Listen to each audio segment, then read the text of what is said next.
Hello दोस्तों, चलिए फिर आज आपको एक और नई कहानी सुनाते हैं। तो कहानी बहुत ही इमोशनल है, पूरी ज़रूर सुनिएगा। तो कहानी कुछ यूँ है। मेरा नाम प्रिया है। मेरी किस्मत ने मेरे साथ एक बहुत बड़ा खेल खेला। मैं अपने ख़ानदान की सबसे खूबसूरत लड़की थी और मुझे अपने पापा के दोस्त के बेटे से बहुत ज़्यादा मोहब्बत थी। मैं उससे बहुत प्यार करती थी और वह भी मुझे बहुत पसंद करता था। लेकिन कभी हमारी आपस में बात ही नहीं हुई थी। बस एक दूसरे को देखकर कभी कभी हाय हेलो हो जाती थी, वह भी सिर्फ दूर से। पर हमारे माँ बाप ने समझ लिया था कि बच्चे एक दूसरे को पसंद करते हैं। मेरे पापा इस दुनिया में नहीं थे, मेरी माँ थी। लेकिन मेरे पापा के दोस्त ने हमारा साथ नहीं छोड़ा था।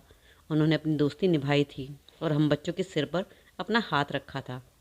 इसलिए हम दोनों के घरों में काफ़ी आना जाना था। मेरे पापा की दोस्त की पत्नी अब इस दुनिया में नहीं थी, जबकि मेरे पापा के दोस्त जिंदा थे। लेकिन वो अब बहुत ज़्यादा बीमार रहते थे। उनका एक ही बेटा था जिसका नाम अभय था। उसे फ़ौज में भर्ती होने का बहुत शौक़ था। उसने अपने शौक़ को पूरा भी किया था। हमारे यहाँ का मोहल्ला ही ऐसा था। हर कोई देश पर मर मिटने के लिए तैयार रहता था। जिसको भी मौका मिलता फ़ौज में भर्ती हो जाया करता था। देश की सेवा करना हम लोग अपना धर्म समझते थे। हमारे यहाँ के बहुत सारे लोग देश की सेवा में शहीद हो चुके थे।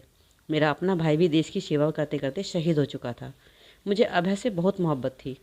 हमारी मोहब्बत की खबर हमारे घर वालों को लग चुकी थी। हमारी खुशी की खातिर हमारे घर वालों ने हमारा रिश्ता पक्का कर दिया। हमारी शादी भी हो गई। मैं बहुत ज़्यादा खुश थी। इसलिए खुश थी, इतनी खुशी कि बयां नहीं कर सकती थी। जिससे मोहब्बत की वही मुझे मिल गया। इससे ज़्यादा खुशी की बात और क्या हो सकती थी। इसी तरह दिन गुजरने लगे। बस मुझे एक ही बात का दुख था, अभय मेरे पास बहुत कम रहता था। हमेशा की तरह अभय बाहर रहता था। कभी कभी घर आता। घर में उसकी एक ही बहन थी और पापा। मैं हमेशा उनका इंतज़ार करती रहती। होली दिवाली कोई त्यौहार होता तभी वह आता। उसके आने की खुशी में मैं सज धज कर तैयार हो जाया करती थी। और जितने भी टाइम वह मेरे पास रहता, वह समय मेरे लिए बहुत ही कीमती हुआ करता था। पर मेरी खुशियों को ना जाने किसकी नज़र लग गई जब हमें पता चला कि अभय किसी ऑपरेशन पर गया था, लेकिन वहाँ से वापस नहीं आया। हम सब यही सोच रहे थे कि अभय शहीद हो गया है, लेकिन उसकी लाश नहीं मिली थी। पर उन लोगों का कहना था कि उसकी लाश को तलाश भी नहीं कर सकते, क्योंकि बर्फीले पहाड़ अपनी जगह से सरक गए थे। अब उसकी लाश तलाश करने के लिए ना जाने कितने टन बर्फ़ हटानी पड़ेगी, और ऐसा तो कोई कर भी नहीं सकता था। इस तरह की कहानी इस इलाके में पहले भी सुनी जा चुकी थी, और मुझसे पहले भी कई औरतें थीं जिनके पति लापता हो गए थे और फिर सारी ज़िंदगी वापस नहीं आए थे। जाहिर है, एक इंसान के ऊपर बर्फ़ का पूरा पहाड़ गिर जाए तो उसकी लाश को भी तलाश करना कितना मुश्किल होता है। भला यह काम कौन करेगा। यह खबर सुनकर मुझ पर गमों का पहाड़ टूट पड़ा था। मेरी ज़िंदगी से सारी खुशियाँ ख़त्म हो चुकी थी। मेरा पति इस दुनिया से चला गया। मेरी शादी को अभी सिर्फ एक ही साल हुआ था। इस एक साल में वह सिर्फ 4 बार ही मेरे पास आया था। मेरे लिए सब लोग बहुत दुखी रहते थे, लेकिन मेरा दुख कोई समझ नहीं सकता था। यह दुख सिर्फ मेरा था। अभय को तलाश करने की बहुत कोशिश की गई, यहाँ तक कि उसके पापा, जो कि बिस्तर पर पड़े हुए थे और हमेशा बीमार रहते थे, अब उन्होंने भी यह कहना शुरू कर दिया था कि कोई इतना ही बता दे कि मेरा बेटा मर गया है या नहीं। अगर मर गया है तो हम उसके लिए सब्र कर लेंगे, नहीं तो फिर हम उसका इंतज़ार करेंगे। लेकिन उन लोगों से जब भी पता किया गया तो उन्होंने कहा कि वह इस दुनिया में अब नहीं है, क्योंकि अगर वह इस दुनिया में होता तो हमें मिल जाता। और माफ़ी के साथ यह भी कहा कि हम उसकी लाश नहीं ढूंढ पाएंगे। कोई अपना इस दुनिया से चला जाए तो कितना बड़ा दुख होता है, और फिर आप आखिरी बार उसको देख भी ना पाए, इससे बड़ा और दुख क्या होगा। धीरे धीरे समय गुजरता गया और मैं अभय की याद में खोई रहने लगी। मुझे उम्मीद थी शायद वह घर वापस आ जाएगा, इसलिए मैं उसका इंतज़ार कर रही थी। और देखते ही देखते इस तरह 6 साल गुजर गए। मेरी माँ भी मेरे दुख से बहुत दुखी थी। मुझसे कहने लगी, बेटा तेरा बाप इस दुनिया में नहीं है। मैंने उससे वादा किया था कि मैं तुझे हमेशा खुश रखूँगी, तेरी शादी अच्छे घर में कराऊँगी। इसलिए तो मैंने तेरी शादी अभय से कराई थी, क्योंकि तुम उससे मोहब्बत करती थी।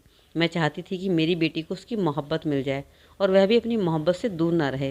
लेकिन अब 6 साल से तुझे ऐसी ज़िंदगी गुजारते हुए देखकर मेरे दिल पर क्या गुजरती है तू समझ नहीं सकती, और तेरे बाप की आत्मा भी तड़पती होगी।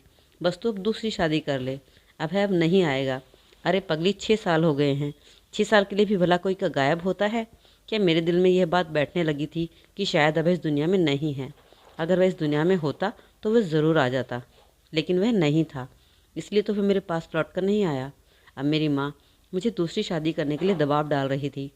मेरी माँ ने मुझे अपनी कसम दे दी कि अगर तूने मेरी बात नहीं मानी तो तू मेरा मरा मुंह देखेगी। मेरी माँ ने रो रो कर बिस्तर पकड़ लिया और कहा कि इसे मेरी आखिरी इच्छा समझकर पूरी कर दे। मैं आकाश को अच्छी तरह जानती थी, अच्छा इंसान था। मेरी माँ ने रिश्ते के बात उससे की तो उसने फ़ौरन हाँ कह दिया, क्योंकि वह अभय की विधवा को सहारा देना चाहता था। वह अभय का दोस्त भी था। मैंने उसके बारे में कभी सोचा नहीं था और आकाश भी जानता था कि मैं अभय से बहुत प्यार करती हूँ। मुझे महसूस हो रहा था जैसे मैं आकाश से बेवफाई कर रही हूँ। मेरी माँ ने कहा कि पागल, बेवफाई नहीं है, बेवफाई जिंदा लोगों के साथ होती है, मरे हुए लोगों के साथ भला कौन सी बेवफाई होती है। मैं ये शादी नहीं करना चाहती थी, लेकिन कोई और चारा भी तो नहीं था। मेरी माँ कहती थी कि मैं दुनिया से चली जाऊंगी, तब तुम अकेले कैसे रहोगी, कैसे ये पहाड़ जैसी ज़िंदगी गुजारोगी।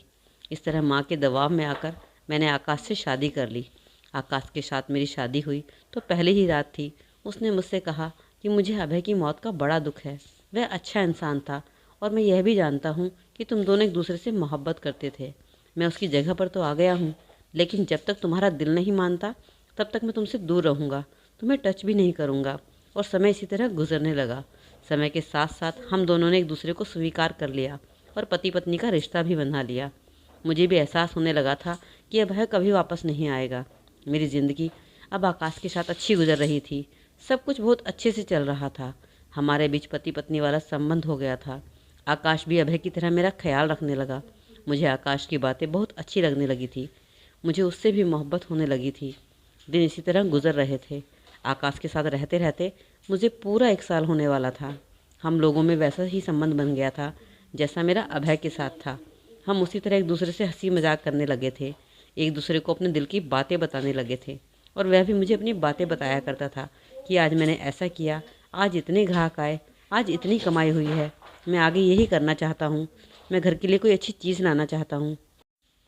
उसने मेरे लिए बहुत सारी ज्वेलरी भी बनवाई थी, क्योंकि हमारी शादी तो ऐसे ही हो गई थी, सादगी से। पर आकाश ने कहा कि तुम मेरी पत्नी हो, मैं चाहता हूँ कि तुम्हारी कलाइयाँ खाली ना रहें। उसने मेरे लिए सोने के कंगन बनवाए थे। उसने कहा था कि उनको हमेशा पहन के रखना। मुझे ऐसा लगने लगा था कि बस यही ज़िंदगी है, कुछ भी हो जाए इसको अच्छे तरीके से जीना चाहिए। ऐसे भी लोग हैं जो ज़िंदगी से दूर रहते हैं, इसलिए भगवान जो तुम्हारे साथ कर रहा है उसे पूरी तरह से स्वीकार करना चाहिए। भगवान ने इंसान को बनाया ही इस तरह से है कि वह समय के अनुसार अपने आप को ढाल लेता है। इंसान नई चीज़ों में जाकर वहीं का हो जाता है, नए लोगों के साथ भी रह लेता है। एक लड़की की सारी ज़िंदगी एक घर में गुजरती है, लेकिन सिर्फ अग्नि के समक्ष 7 फेरे लेते ही वह किसी पराए घर को अपना घर समझने लगती है। इंसान को शायद इसी तरह बनाया गया है। मेरे दिल में अभय अभी जिंदा था, लेकिन अब मेरा पति आकाश था और मुझे पता था कि मुझे ज़िंदगी उसी के साथ गुजारनी है। यह ज़िंदगी 4 दिन की है, गुजर जाएगी। और फिर वह दिन भी आया जब हमारी शादी की सालगिरह थी। मैंने वह साड़ी पहनी जो मैंने आकाश के साथ शादी करते समय पहनी थी। आज मेरे चेहरे पर मुस्कुराहट थी। मुझे ऐसा लग रहा था कि अब कहीं जाकर मैंने आकाश को अपना पति स्वीकार कर लिया है। मैं तैयार होने लगी और आकाश का इंतज़ार करने लगी। तभी अचानक दरवाजे पर दस्तक हुई। मैं अभी पूरी तरह तैयार भी नहीं थी, बाल खुले हुए थे। मैंने सोचा कि आकाश इतनी जल्दी कैसे आ गया, लगता है शायद कोई चीज़ भूल गया हो। जब मैंने जाकर दरवाज़ा खोला तो मेरे पैरों तले ज़मीन ही निकल गई, क्योंकि सामने का नज़ारा मेरे लिए बहुत ज़्यादा हैरान करने वाला था। सामने आकाश नहीं बल्कि अभय खड़ा था। उसकी हालत देखकर लगता था वह बहुत ज़्यादा कमज़ोर हो चुका है। ऐसा लग रहा था कि वह कितना बीमार था या किसी ऐसी जगह पर था जहाँ उसे ठीक से खाना नहीं मिलता था। लेकिन मैं उसको फ़ौरन पहचान गई थी। उसकी आंखों में भी आंसू थे। हम दोनों की हालत एक जैसी थी। उसने कहा, मैं तुम्हारे घर गया था, तुम्हारी माँ वहाँ नहीं थी। सामने वालों ने मुझे बताया कि तुम आकाश के घर पर मिलोगी। मैंने अभय से कहा कि अंदर आ जाओ, अंदर आकर बैठो। मुझे समझ ही नहीं आ रहा था, मेरी हालत बहुत अजीब सी हो रही थी। ऐसा लग रहा था कि कोई ज़िंदा रहना चाहता है और किसी ने आकर उसे मौत का आईना दिखा दिया है। अभय ने मुझे बताया कि मैं बहुत ही बुरे हालात में था। मैं एक छोटे से गांव में फंस गया था, जहां पर लोगों को मेरी भाषा भी नहीं आती थी। मेरी हालत बुरी थी, ना जाने कितनी हड्डियां टूटी हुई थी। उन्हीं लोगों ने मेरा इलाज किया। वह कोई जंगली लोग थे और अब मुझे वापस नहीं आने देना चाहते थे। उन्होंने मुझे कैद करके रखा हुआ था। उन्हें लगता था कि अगर मैं वहाँ से निकल गया तो उनके रहने की जगह सब लोग जान जाएंगे, उनके बारे में जांच पड़ताल करेंगे, क्योंकि वह लोग बहुत ही अजीब थे। सदियों से उनका कबीला घने जंगल के बीच रह रहा था और फिर मैं भी वहीं पर रहने लगा। एक दिन मौका देखकर मैं वहाँ से भाग निकला और बड़ी मुश्किल से तुम तक पहुँचा। सब कुछ बहुत ज़्यादा मुश्किल था। हिंदुस्तान की सीमा से निकलकर किसी और की सीमा में चला गया था और वहाँ से घूमता हुआ खुद को बचाता हुआ वापस भारत आया हूँ। क्योंकि मैं फ़ौजी था, मुझे बहुत मुश्किलों का सामना भी करना पड़ा था। आज अभय मेरे सामने बैठा था। जब उसने अपनी कहानी सुनाई तो मेरी आंखों में आंसू आ गए। फिर वह मेरा प्यार पकड़ने की कोशिश करने लगा, लेकिन मैं पीछे हट गई। मैंने उसे पानी पिलाया और पूछा, क्या खाओगे? वह बोला, कुछ भी खा लूँगा। मैंने उसके सामने खाना रख दिया। उसने कहा, तुम्हें कब से यह खाना पसंद आने लगा? मैं तो ये सब नहीं खाता और तुम भी तो नहीं खाती थी। जो मैं खाता था वही तुम पकाया करती थी। आज तुम्हें क्या हो गया है? वह मुझसे नॉर्मल तरीके से बात कर रहा था, जबकि वह नॉर्मल नहीं था। वह बहुत ज़्यादा कमज़ोर लग रहा था। उसके शरीर पर चोटों के निशान भी थे, लेकिन शायद उसे इस बात का सुकून था कि वह घर वापस आ गया है। अब उसे मैं क्या बताती कि अब यह घर उसका था ही नहीं। खाना खाते हुए उसकी आंखों में आंसू आ गए। उसने कहा, मैंने तुम्हें बहुत याद किया, इधर आकर मेरे पास बैठो। जब मैंने मना किया तो वह अचानक से गुस्सा हो गया। उसने कहा कि मैं इतनी दूर से आया हूँ, इतने सालों बाद, और तुम मेरे पास भी नहीं बैठ सकती। क्या हो गया है तुम्हें? क्यों गैरों की तरह पेश आ रही हो? भूल गई हो मुझे? यह तो याद रखती कि मैं तुम्हारा पति हूँ, तुम्हारा कोई बॉयफ्रेंड नहीं हूँ जो तुम मुझे भूल गई हो। मैं तुम्हारा पति हूँ। और तभी आकाश घर में दाखिल हुआ। उसके हाथों में फूल थे और वह भी काफ़ी सारी चीज़ लाया था। उसने मुझे देखा और जब वो अभय को देखा तो फूल उसके हाथों से छूटकर गिर गए। अभय आकाश के गले लग गया और रोने लगा और आकाश से कहने लगा, बड़ी मुश्किल से यहाँ तक पहुँचा हूँ। आकाश का व्यवहार भी मेरी तरह होने लगा था। थोड़ी देर बाद मेरी माँ भी यहाँ पर आ गई, क्योंकि उनको भी सामने वालों ने बता दिया था कि अभय पूछता हुआ आया था। वह भी अभय का सुनकर परेशान हो गई कि वह कहाँ से आ गया। उसके घर वालों को भी बता दिया गया था और फिर माँ ने अभय को सारी बात बता दी। यह सुनते ही अभय बड़ी हैरानी से सबको देखने लगा। उसने कहा कि यह मेरी पत्नी है, इसको इसको अपनी पत्नी छोड़कर गया था। मैंने इसको तलाक नहीं दिया तो यह किसी और से शादी कैसे कर सकती है? अभय ने मुझे देखा और कहा, तो यह थी तुम्हारी मोहब्बत? इतनी ही मोहब्बत थी? मैं कुछ दिनों के लिए गायब क्या हुआ, उसके साथ रहने भी लगी। तुमने मेरे साथ बेवफाई की है, अपना मुंह काला किया है। तुमने मेरी पत्नी होते हुए किसी और के साथ शादी कर ली। मैं तुम्हें कभी माफ़ नहीं करूँगा। मुझे नहीं पता था कि तुम इस तरह की लड़की हो। तुम तो बड़ी मासूम लगती थी। मुझसे कहा था ना कि मैं तुम्हारा इंतज़ार करूँगी, आखिरी सांस तक इंतज़ार करूँगी। तो बस इतना सा इंतज़ार था। मैं भी तो इतनी दूर था, बुरे हालातों में था, लेकिन हमेशा तुम्हें याद करता रहा, यह सोचकर कि तुम्हारे पास वापस आऊँगा। और देखो, सीधा तुम्हारे पास वापस आया। अपने पिता के पास जाने की बजाय तुम्हारे पास आया हूँ। बाप को देखने की बजाय तुम्हें देखने की खुशी थी, और तुमने क्या किया? मेरा साथ, मेरा मान सम्मान सब खत्म कर दिया। मैं ये सोच भी नहीं सकता था। मेरी आंखों में आंसू थे। कुछ समझ ही नहीं आ रहा था कि मैं क्या करूं। अभय चिल्ला चिल्ला कर सबको कह रहा था कि आप सब ने ये कैसे होने दिया? यह मेरी पत्नी थी, इसको किसी और से शादी क्यों करने दी?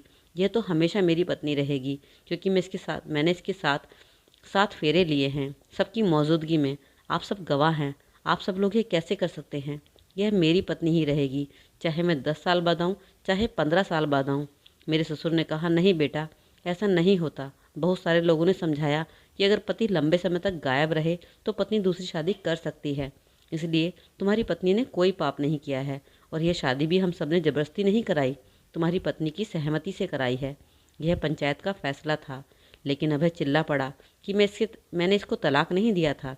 यह किसी और के साथ शादी कैसे कर सकती है? इतने में बड़े बुजुर्ग आगे आ गए और कहने लगे, हाँ, यह बात तो सोचने वाली है। अगर पति लंबे समय तक दूर रहे तो पत्नी दूसरी शादी कर सकती है, लेकिन जब 4-5 साल के बाद वापस आ जाए तो पत्नी उसी की शादी में आ जाएगी और उसी की पत्नी मानी जाएगी, यानी पहले पति के साथ ही रहेगी और उसके दूसरे पति के साथ उसकी शादी खत्म हो जाएगी। और इसका साफ साफ मतलब यह है कि अब तुम ही इसके पति हो और आकाश तुम्हारा अपनी पत्नी के साथ अब कोई संबंध नहीं है। तुम अपने मन से अपनी पत्नी को तलाक दे सकते हो। इस संबंध को ख़त्म करने के लिए किसी भी ज़ोर ज़बरदस्ती की ज़रूरत नहीं है। यह सब सुनते ही आकाश की हालत ख़राब होने लगी। वह कहने लगा, नहीं, ऐसा नहीं हो सकता। मुझे किस बात की सज़ा मिली है? मैं अभी हैरान परेशान खड़ी थी। जब मेरी माँ मुझे पंचायत के पास लेकर गई थी तब मुझे बस अधूरी बात पता थी। मुझे सारी बातें पता नहीं थी कि अगर बाद में मेरा पति वापस आ गया मुझे उसी के साथ रहना होगा। उन्हें मुझे पूरी बात बताना चाहिए थी, पर मेरी माँ ने मुझे भावनाओं में बहकर इतना उलझा दिया था, और वह भी शायद बताना भूल गई थी। काश कि उन्होंने उस समय मुझे पूरी बात बताई होती। लेकिन अभय के वापस आने के कोई आसार भी तो नहीं थे। सब जानते थे, पूरा गांव जानता था, उसके बाप ने मुझे इजाज़त दी थी कि मैं शादी कर सकती हूँ। मैंने 6 साल तक इंतज़ार किया था। अभय ने मेरा हाथ थाम लिया और कहने लगा, अब तुम मेरी पत्नी हो, मेरे साथ चलो, तुम यह सब कुछ भूल जाओ, मैं भी तुम्हें माफ़ कर दूंगा। मैं तुम्हारी हालत समझ सकता हूँ। मेरी हालत बहुत ही अजीब सी थी, मुझे कुछ समझ ही नहीं आ रहा था। मैं थोड़ा पीछे हटी तो अभय ने कहा, यह क्या हो गया तुम्हें? लोगों की बातें नहीं सुनी कि मैं ही तुम्हारा पति हूँ? फिर मुझसे क्यों दूर भाग रही हो? तुम्हें बड़ा शौक था ना कानून का पालन करने का। अब तुम्हें कानून का पता चल गया है ना कि मैं वापस आ गया हूँ, तो मैं ही अब तुम्हारा पति हूँ। अब उस इंसान को अपने दिल से निकाल दो जिसने अपनी दोस्त की पत्नी के साथ शादी की। कहने को तो वह मेरा भाई था, भाई जैसा था, मेरा सब कुछ था, मेरे लिए भाइयों से बढ़कर था। मैंने उसे कभी गैर नहीं समझा था, हमेशा भाई समझता था। लेकिन उसने जो किया शायद कोई सगा भाई भी नहीं करता अपने भाई के साथ। उसने मेरे साथ गद्दारी की है। अक्सर हमें वही लोग धोखा देते हैं जिन्हें हम अपना खास समझते हैं। पंचायत के फैसले के अनुसार मैं अभय के साथ रहने लगी। उसका व्यवहार मेरे साथ कुछ अजीब सा था। वह बहुत ज़्यादा चिड़चिड़ा हो गया था क्योंकि वह इतने साल बाद बहुत ही बुरे हालातों काट कर वापस आया था। मैं सोचती थी कि मेरी ज़िंदगी तो नरक बनकर रह गई है। यह सब कुछ मेरी माँ ने किया था। मैं किसी और से शादी नहीं करना चाहती थी। अगर वह मुझे मेरे हाल पर छोड़ देती और अभय वापस आ जाता तो मुझे किसी और से शादी नहीं करनी पड़ती। लेकिन जिस दिन सब कुछ ठीक होने लगा था उसी दिन सब कुछ फिर से ख़राब हो गया। अब मैं क्या कर सकती थी? एक दिन बाहर लड़ाई झगड़ा होने लगा। बाहर आकाश आया था और वह अभय से झगड़ा कर रहा था कि प्रिया मेरी पत्नी है, मेरे साथ रहेगी। उन दोनों का झगड़ा इतना बढ़ गया कि बात हाथापाई पर आ गई और फिर गांव के बड़े बुजुर्ग लोगों ने आकाश को समझाया कि अब यह अभय की पत्नी है, अब तुम इसके साथ आना जाना भी नहीं रख सकते और तुम्हारा यहाँ पर कोई भी काम नहीं है, तुम चले जाओ। लेकिन वह जाने को तैयार नहीं था। आकाश और अभय आपस में झगड़ रहे थे और तभी अचानक मेरी तबीयत खराब हो गई। अभय ने मुझे डॉक्टर के पास ले गया। डॉक्टर ने कहा कि मैं माँ बनने वाली हूँ। मेरे लिए यह बात किसी मुसीबत से कम नहीं थी, जबकि माँ बनना तो हर औरत का सपना होता है। डॉक्टर ने बताया कि यह बच्चा 2.5 महीने का है और मैं लगभग 2.5 महीने से अभय के साथ ही रह रही थी। अब यह समझना मुश्किल था कि यह बच्चा किसका है और इस बच्चे का बाप कौन था। किसी को नहीं पता था और यह भी तभी पता चल सकता था जब बच्चा इस दुनिया में आ जाता। जब यह बात अभय को पता चलेगी तो उसने कहा कि बच्चा मेरा है और कम से कम मेरे बच्चे पर तो मेरा हक होना चाहिए। यह बच्चा मुझे मिलना चाहिए। तुम्हें प्रिया को रखना है तो रख लो, मैं दिल पर पत्थर रख लूँगा, लेकिन कम से कम मेरा बच्चा तो मुझे दे दो। मैं अपने बच्चे के सहारे रहूँगा। क्या इस बात पर अभी गुस्सा हो गया और कहने लगा, तुझे कुछ नहीं मिलेगा, मैं तुझे जान से मार दूंगा अगर तूने मेरे घर पर कदम रखा, और मेरी पत्नी का नाम भी मत लेना। लेकिन आकाश बार बार मेरा नाम लेने लगा। उन दोनों की लड़ाई अब बहुत ज़्यादा बढ़ गई थी। मैं सब देख रही थी और अपनी किस्मत पर रो रही थी। मन कर रहा था कि मैं अभी खुदकुशी कर लूँ। मेरे ससुर ने भी मुझे ताने देने शुरू कर दिए और मेरी ननद कहने लगी कि तुम्हारे लिए आज भाई जैसे दोस्त दुश्मन बन गए हैं, सिर्फ तुम्हारी वजह से। अब झगड़ा बच्चे के लिए हो रहा था, मेरी परवाह किसी को नहीं थी। डॉक्टर ने कहा था जब तक बच्चा इस दुनिया में नहीं आ जाता तब तक हम नहीं बता सकते कि इसका बाप कौन है। आकाश ने पहले ही कह दिया कि बच्चा मेरा है और जैसे ही बच्चा इस दुनिया में आएगा तो मैं उसे लेकर चला जाऊंगा। उसने कहा था कि मुझे तुम्हारी भी परवाह नहीं है, बच्चा तुम्हारे बगैर रह रहेगा, मैं उसे माँ बाप दोनों का प्यार दूंगा। और इधर अभय ने भी अजीब सी बात कर दी। उसने कहा कि जब भी बच्चा पैदा होगा तो हम बच्चा उसको दे देंगे, यानी कि दोनों ही सूरत में मुझे मेरे बच्चे से दूर करने की साजिश हो रही थी। अगर मेरी कोख में बच्चा ना होता तो मैं कब की खुदकुशी कर चुकी होती। मुझे आकाश ने किसी और नंबर से व्हाट्सएप मैसेज किया। उसने कहा कि मुझे अब तुम पर कोई भरोसा नहीं है, मुझे तुम अपनी ज़िंदगी में वापस नहीं चाहिए, लेकिन अपना बच्चा तुम्हारे पास नहीं रहने दूंगा। इधर अभय कह रहा था कि तुम मेरी पत्नी हो, मैं तुम्हें किसी भी हालत में नहीं छोड़ सकता, और रही बात बच्चे की तो मैं उस बच्चे को अपने घर पर नहीं रहने दूंगा। और फिर आखिर समय आ ही गया, उस बच्चे को पैदा होना था। उसी समय टेस्ट करके पता लगा सकते थे कि इसका बाप कौन है। लेकिन जब मेरी डिलीवरी का समय आया तो मेरी तबीयत बहुत ज़्यादा ख़राब हो गई। डॉक्टर ने कहा कि कुछ गड़बड़ लग रही है, हमें तुरंत ऑपरेशन करना पड़ेगा। और जब ऑपरेशन करके बच्चे को पैदा किया गया तो डॉक्टर की चीख निकल गई, क्योंकि मेरे बच्चे को बहुत बड़ी बीमारी थी जिसकी वजह से वह बहुत ही ज़्यादा अजीब सा लग रहा था। ऐसा लग रहा था कि वह इंसान का बच्चा ही नहीं है, कोई जानवर का बच्चा है। उसकी त्वचा बहुत ही अजीब तरह की थी, जैसे कोई पेड़ की छाल हो। उसको जो देखता उसकी आंखों में आंसू आ जाते। इसमें मेरा क्या दोष था? मुझे किस बात की सज़ा मिली थी? मैंने तो ऐसा कुछ भी नहीं किया था जिसकी भगवान ने मुझे इतनी बड़ी सज़ा दी थी। दरअसल ये सब तो उन दोनों के आपस के झगड़े का ही फल था। जो बच्चा ऐसा हुआ था, मुझसे कोई बच्चा छीन लेना चाहता था तो कोई उसे रखना नहीं चाहता था। रिपोर्ट के मुताबिक बच्चा आकाश का था, लेकिन अब उसने बच्चे को लेने से मना कर दिया और अभय ने भी कहा कि मैं इस बच्चे को नहीं रख पाऊंगा। और फिर आकाश हमेशा हमेशा के लिए गायब हो गया, क्योंकि उसे सिर्फ अपने बच्चे तक ही मुझसे मतलब था। अब उसने अजीब से बच्चे को रखने से मना कर दिया था और शहर से ही हमेशा हमेशा के लिए चला गया था। जब मैंने अभय से कहा कि मैं इस बच्चे को पालना चाहती हूँ, तो उसने कहा कि फिर मैं तुम्हें अपने साथ नहीं रख सकता। तो मैंने कहा तुम भी मुझे छोड़ दोगे? अभय ने कहा तुम अपने घर वापस चली जाओ। मैंने कहा तुम तो कभी भी ऐसे इंसान नहीं थे। तुम्हें याद है हमने एक दूसरे से कितनी मोहब्बत की थी? उसने कहा अगर तुम्हें वह मोहब्बत याद होती तो तुम कभी आकाश से शादी नहीं करती। तुम मेरे दिल से उतर गई हो। मैंने कहा कि तुम भी मेरे दिल से उतर गए हो, और अगर तुम्हें मेरे साथ नहीं रहना तो बेशक तुम मुझे छोड़ सकते हो। अभय ने मुझे तलाक दिया है और मैं वापस अपनी माँ के घर आ गई थी और अपने बच्चों को पालने लगी। दुनिया में मेरे बच्चे के बारे में जो भी बोलते रहें, लेकिन मेरे लिए तो ये बच्चा मेरी औलाद है, मेरे लिए मेरी जान है, मेरा सबसे प्यारा बेटा है। मैं हमेशा उसका ख्याल रखूँगी। डॉक्टर कहते हैं कि ऐसे बच्चों की उम्र ज़्यादा नहीं होती। यह बच्चा कुछ ही समय तक ज़िंदा रह पाएगा, लेकिन मेरा बेटा मेरे पास ही रहेगा। मैं अपनी पूरी ज़िंदगी कोशिश करूँगी और जी जान से अपने बेटे की सेवा करूँगी, ताकि वह ज़्यादा से ज़्यादा समय तक मेरे पास रहे। मेरी ज़िंदगी का मकसद सिर्फ यही है। कभी कभी सोचती हूँ कि इसमें मेरी क्या गलती थी जो मुझे भगवान ने इतनी बड़ी सज़ा मिली। तो दोस्तों, आज की कहानी आपको कैसी लगी ज़रूर कमेंट सेक्शन में कमेंट छोड़िएगा। अच्छी लगे तो लाइक तो आपने कर ही दिया होगा और चैनल पर सब्सक्राइब तो कर भी दिया होगा। अगर पहली बार आए हैं तो चैनल को सब्सक्राइब जरूर करके जाना। तो चलिए फिर मिलते हैं अगली कहानी में एक नई वीडियो में। तब तक के लिए अपना ख्याल रखें। Take care, bye bye.